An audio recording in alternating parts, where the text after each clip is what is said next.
Good afternoon, I'm Raylene Ramsey. This is your afternoon news fix for Friday, the 31st of July.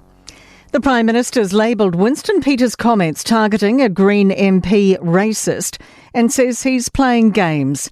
In a debate on Wednesday, Peters told Lawrence Unan, a Kiwi citizen who moved here in 1994, to go home. It led to a rebuke from the Chinese ambassador and Luxon releasing a statement saying the comments were offensive.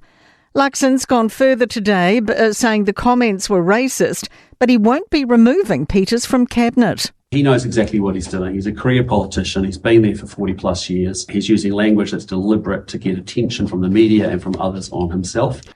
US officials say a Gaza peace plan, which would see Hamas disarm and Israeli forces withdraw, was deliberately built on zero trust.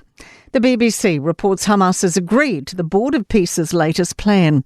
It starts with smaller military groups disarming, then Hamas, alongside immediate humanitarian aid, and Israel phasing out its military presence. BBC North America correspondent Shaima Khalil says US officials will be disappointed if Israel doesn't withdraw. They're going in knowing that those two sides don't trust each other, knowing that those two sides have made agreements before and they've fallen through. Public Service Commissioner Sir Brian Roach accepts lessons can be learned after a probe into anti-strike ads. The Commission paid $436 to boost the ads on social media, which warned strike action would disrupt health and education services.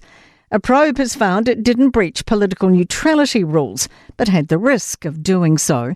Sir Brian Roach admits the Commission fell short, not giving itself enough time to work through integrity advice. The other main thing from the report is it confirms that we didn't breach the political neutrality, but we did create a perception which I think is regrettable.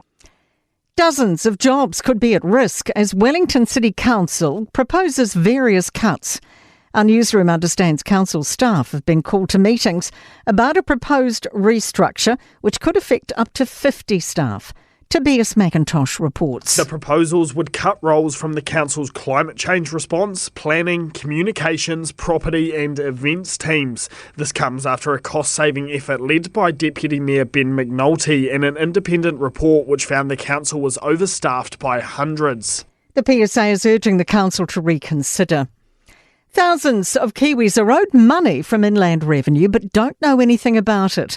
The agency's pot of unclaimed money sits at around $619 million. Kiwis can check if they're owed money on their MyIR accounts or on a public list. In sport, football world governing body FIFA's plans to essentially privatise the running of the World Cup and other events have been dealt a huge blow, with the body behind the recent Cup in North America joining Europe in rejecting the proposal. A semi-final scheduling rejig has seen the Silver Ferns' Final Four fixture against England at the Glasgow Commonwealth Games move to 8 tomorrow night our time instead of midnight.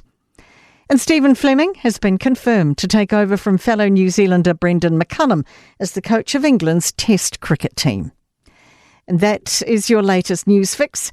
We'll be back with the next update tomorrow morning from the Newstalk ZB newsroom.